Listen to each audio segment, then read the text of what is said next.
प्राथमिक स्तर की शिक्षक भर्ती में बीएड अभ्यर्थियों के एलिजिबिलिटी मैटर से संबंधित आज दिनांक 12 जनवरी 2023 को माननीय सुप्रीम कोर्ट में एलिजिबिलिटी मैटर पर फिर से सुनवाई होना प्रस्तावित है। आज ये लगातार तीसरा दिन है जब माननीय सुप्रीम कोर्ट में इस मामले को सुना जा रहा है। यानी आप इस बात की गंभीरता इसी बात से लगा सकते हैं कि माननीय सुप्रीम कोर्ट भी इस एलिजिबिलिटी मैटर को लेकर के कितना गंभीर है कि लगातार 3 दिनों से लगभग 2.5 से 3 से 3.5 घंटे तक इस मामले को लगातार सुना जा रहा है। आप कल के वीडियो में अगर आप देखे होंगे जो कि लाइव कोर्ट रूम का था, आप लोग देखे होंगे कि कितनी बारीकी से इस सभी टेक्निकल पॉइंट्स पर चर्चा हो रही थी। इस वीडियो में हम लोग डिटेल में बात करेंगे कि आज जब 12 जनवरी 2023 को सुनवाई होगी तो किन मुद्दों पर बात होगी, और यही मुद्दे कहीं ना कहीं इस पूरे मामले के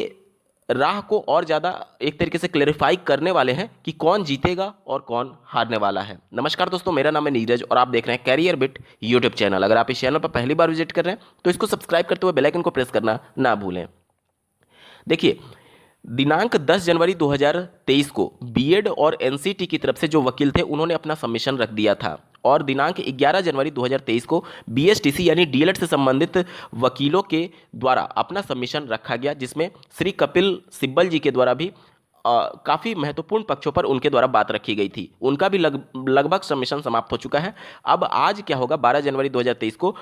लगभग सबका सबमिशन समाप्त हो चुका है। और आपने देखा होगा कि कल जब 11 तारीख को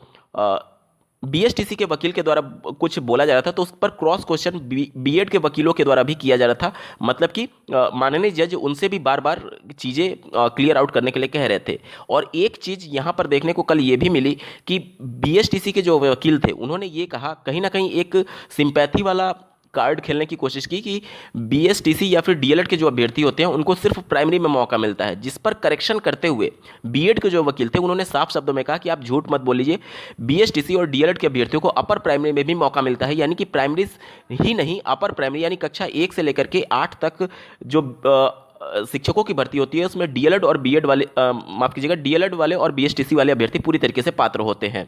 तो कहीं ना कहीं ये चीज़ें हाईलाइट की गई हैं कि केवल प्राइमरी ही एकमात्र जगह नहीं है जहां पर डीएलएड वाले अभ्यर्थी जाते हैं, अपर प्राइमरी में भी जाते हैं। और इसके अलावा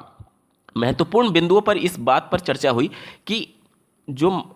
एनसीटी संस्था है, क्या उसके पास इस प्रकार का अधिकार है अपने अधिकार क्षेत्र का प्रयोग करते हुए कि अपने स्तर पर कोई नोटिफिकेशन जारी कर दे, या फिर अगर केंद्र सरकार या फिर किसी मंत्री के पास इस प्रकार का कोई अधिकार है। क्योंकि जो कपिल सिब्बल जी थे उन्होंने कई इस प्रकार के लेटर वहां पर माननीय सुप्रीम कोर्ट में साक्ष्य के तौर पर प्रस्तुत किए। वहां पर एक नेता का उन्होंने लेटर का जिक्र करते हुए ये कहा कि हमारे राज्य में एमएससी वाले अभ्यर्थी भी प्राथमिक स्तर की शिक्षक भर्ती में पढ़ाने के लिए पूरी तरीके से तैयार है, क्या उनको पात्र किया जा सकता है। तो उन्होंने इसी बात का जिक्र किया कि कोई अब नेता और कोई एक मिनिस्टर ये थोड़ी तय करेगा कि मिनिमम एलिजिबिलिटी क्या होनी चाहिए। मिनिमम एलिजिबिलिटी तय करने का जो अधिकार है वो एनसीटी के पास है। एनसीटी खुले मन से कह रही है कि हमने अपने अधिकार क्षेत्र का प्रयोग करते हुए बीएड को शामिल किया है क्योंकि हम रेगुलेटरी बॉडी है और हमारे पास पूरा अधिकार होना चाहिए। वहीं जो केंद्र सरकार के एमएचआरडी मिनिस्ट्री के द्वारा केबीएस के अनुरोध पर बीएड अभ्यर्थियों को प्राथमिक शिक्षक भर्ती में शामिल किए जाने के संदर्भ में जो एनसीटी को पत्र लिखा गया था, उसी पत्र को लेकर के पूरा विवाद मचा हुआ है कि क्या केंद्र सरकार के पास इस प्रकार का अधिकार है। इसको लेकर के जो एनसीटी एक्ट 1993 है उसके पॉइंट नंबर 12(1) की भी बात की गई है, जिसमें ये बातें मेंशन की गई हैं कि एनसीटी के पास ऑथराइजेशन तो है लेकिन वो अपने मन से कुछ भी नहीं कर सकती है। उसके लिए एक कमेटी बनाना होगा, सभी कमेटी में सिफारिशें देंगे, सभी राज्यों के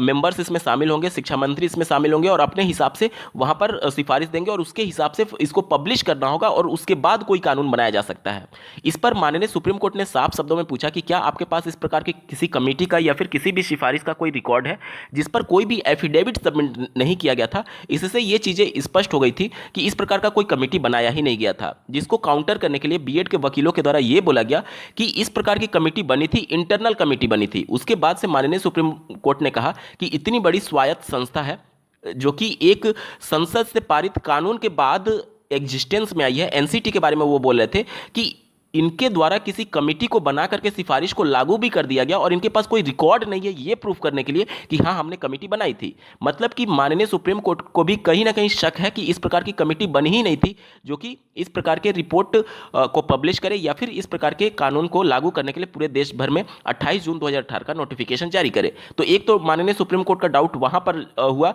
कि इस प्रकार की कोई कमेटी एनसीटी ने नहीं बनाई थी। दूसरा, माननीय सुप्रीम कोर्ट इस बात की जांच कर रही है कि चलिए मान लीजिए कमेटी नहीं बनी थी तो क्या केंद्र सरकार के पास इस प्रकार का अधिकार है या फिर किसी एमएचआरडी मिनिस्ट्री के द्वारा इस प्रकार का अधिकार है कि वो एनसीटी को डायरेक्टली इंटरफेयर करके किसी कानून को लागू करने के लिए बाध्य कर सकती है। तो इसमें जो एनसीटी एक्ट है उसमें भी ये बातें मेंशन की गई हैं कि वो केंद्र सरकार से के द्वारा बाध्य होगी कि समय समय पर जो उनको सिफारिश दिए जाएंगे कहीं ना कहीं उसको स्वीकार किया जाए। जिस पर एक बात पर यह भी चर्चा हुआ कि केंद्र सरकार आदेश नहीं दे सकती है लेकिन सिफारिश कर सकती है, यानी अनुरोध कर सकती है कि आप इस सजेशंस को स्वीकार कर सकते हैं। तो माननीय सुप्रीम कोर्ट ने कहा कि जब मान लीजिए कि कोई एक संस्था है जो कि अपना स्वायत्त है लेकिन अगर उसको कोई सजेशन देता है, सुझाव देता है तो उसको मानने में क्या बुराई है। जिस पर बीएसटीसी के वकील ने यह कहा कि मानने में कोई बुराई नहीं है लेकिन मानने से पहले आपको मिनिमम एलिजिबिलिटी तय करने के लिए कमेटी बनानी होगी। पूरा मामला फिर उस कमेटी पर आकर फंस गया जिसको माननीय सुप्रीम कोर्ट ने भी तीखे शब्दों में कहा कि आपने कमेटी के संबंध में कोई भी रिपोर्ट सबमिट नहीं की है कि कमेटी बनी भी थी या नहीं बनी थी। तो पूरा मामला कमेटी पर फंस गया। इसके बाद भी माननीय सुप्रीम कोर्ट ने इस बात की पड़ताल करने की कोशिश की कि अगर मान लीजिए बीएड को प्राथमिक में रखा जाता है तो प्रॉब्लम क्या है, क्योंकि एनसीटी जो संस्था है, रेगुलेटरी बॉडी है, वो तो कह रही है कि हमने अलाउ किया है। तो उस हिसाब से एक केवीएस भी कह रही है कि इसमें एक क्वालिटी ऑफ एजुकेशन आएगा और वो हायर एजुकेशन के तौर पर देखे भी जा रहे हैं। तो फिर प्रॉब्लम क्या है। इस बात को लेकर के जो बीएसटीसी के वकील थे यानी डीएलएड के जो वकील थे उन्होंने स्पष्ट शब्दों में कहा कि यहाँ पर क्वालिटी ऑफ एजुकेशन का मतलब ये कतई भी नहीं है कि आप यहाँ पर हायर क्लासेस के बंदों को अलाउ कर देंगे। यहाँ पर ये जरूरी है कि बच्चों को पढ़ाना किस तरीके से, क्योंकि एक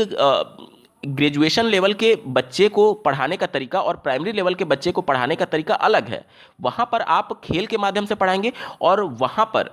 जो हायर क्लासेज हैं वहाँ पर आप लेक्चर दे करके चले जाते हैं। बच्चे क्लास करें ना करें उससे कोई मतलब नहीं। लेकिन प्राइमरी में इसके लिए जो नेशनल करिकुलम फ्रेमवर्क 2005 आया हुआ है यानी एनसीएफ 2005 का जिक्र किया गया, उसके बाद से राष्ट्रीय शिक्षा नीति 2020 का जिक्र किया गया जिसमें ये बातें मेंशन है कि बच्चे खेल के माध्यम से सीखेंगे। यानी पूरी तरीके से पैडागोजी पर फोकस किया गया कि जो इनकी पैडागोजी है प्राइमरी स्तर में पढ़ाने के लिए, यानी जो शिक्षा शास्त्र है, किन विधियों का प्रयोग किया जाएगा बच्चों को पढ़ाने के लिए, वो प्राइमरी में पढ़ाया जाता है। प्राइमरी कहने का मतलब कि जो डीएलएड से संबंधित अभ्यर्थी हैं उनमें पढ़ाया जाता है। बीएड को प्राइमरी स्तर के लिए पैडागोजी नहीं पढ़ाई जाती और उन्हीं पैडागोजी को समझाने के लिए उनको 6 माह का अलग से ब्रिज कोर्स करना पड़ रहा है। तो वहां पर जो बीएसटीसी के यानी डीएलएड के जो वकील थे उन्होंने ये शब्द कहा कि जब हमारे पास मिनिमम एलिजिबिलिटी से संबंधित अभ्यर्थी पहले से तैयार है तो फिर अलग से बंदों को क्यों लिया जाए। आज दिनांक 12 जनवरी 2023 को जब माननीय सुप्रीम कोर्ट में इस मामले को सुना जा रहा होगा तब पूरा चर्चा इसी केंद्र बिंदु के इर्द गिर्द घूमेगा कि क्या केंद्र सरकार के पास इस प्रकार का कोई अधिकार है या नहीं है, और अगर कमेटी बनी थी तो उसका रिपोर्ट कहाँ है, कमेटी को लेकर के कौन कौन से राज्य ने सिफारिश दी थी, अगर एक राज्य 2 राज्य के द्वारा सिफारिश दी गई तो आपने इस कानून को पूरे देश भर पर लागू क्यों किया, आपने जो नोटिफिकेशन निकाला उसमें बीएड अभ्यर्थियों की संख्या या फिर डीएलएड अभ्यर्थियों की संख्या का जिक्र क्यों नहीं किया। बहुत सारे ऐसे पॉइंट हैं जिस पर क्रॉस क्वेश्चन हो सकते हैं और लगभग सभी पार्टियों का जो सबमिशन था वो लगभग फाइनल हो चुका है। तो अब आज दिनांक 12 जनवरी 2023 को माननीय सुप्रीम कोर्ट में कहीं ना कहीं क्रॉस क्वेश्चन हो सकते हैं बीएड के वकीलों से और डीएलएड के वकीलों से अपने पक्ष को क्लियरिफाई करने के संदर्भ में। और माननीय सुप्रीम कोर्ट भी इस मामले को लेकर के बिल्कुल भी जल्दबाजी करने के मूड में इसलिए नहीं है क्योंकि लाखों की संख्या में अभ्यर्थी इससे प्रभावित होंगे। चाहे किसी की भी फेवर में फैसला देखने को मिले, निश्चित तौर पर लाखों की संख्या में अभ्यर्थी पूरी तरीके से प्रभावित होने वाले हैं इस पूरे फैसले से। इसलिए माननीय सुप्रीम कोर्ट को भी कहीं ना कहीं एक सॉफ्ट डिसीजन देने की जरूरत है ताकि ऐसे अभ्यर्थी जो कि केवल इस नोटिफिकेशन को देख करके बीएड में एडमिशन लिए थे या फिर ऐसे अभ्यर्थी जो कि केवल पहले की व्यवस्था को देख करके डीएलएड में एडमिशन लिए थे, किसी का भी अधिकारों का हनन ना हो। यानी कि कहीं ना कहीं एक ऐसा डिसीजन आने की जरूरत है जिससे किसी का अहित भी ना हो और किसी के अधिकारों का हनन भी ना हो। आपको क्या कुछ लगता है कमेंट के माध्यम से जरूर बताइएगा और ऐसे ही महत्वपूर्ण अपडेट के लिए इस चैनल को सब्सक्राइब करना ना भूलें। इस वीडियो को देखने के लिए आपका बहुत बहुत धन्यवाद। भगवान करे आपका दिन शुभ हो।